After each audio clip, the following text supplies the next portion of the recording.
விஜய் கட்சியில இது இப்ப நேத்து கட்சி மீட்டிங்ல தாவேகாவுடைய மீட்டிங்ல விஜய் அவர்களை பார்த்து செருப்பு வீசப்பட்டிருக்கிறது.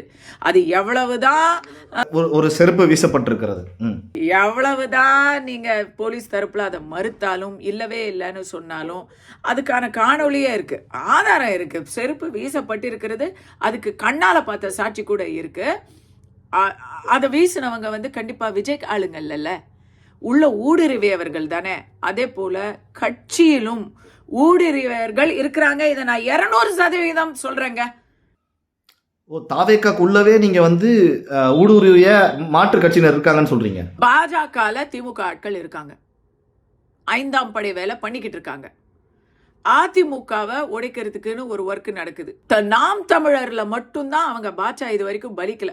அங்க உள்ளார அவங்களால திமுகவுக்கு வேவு பார்க்க முடியலை. ஆனால் பாஜகவிலையும் அதிமுகவிலையும் கண்டிப்பாக டபுள் ஏஜென்ட்டுங்க இருக்கிறாங்க, ஸ்லீப்பர் செல்லுங்க இருக்கிறாங்க.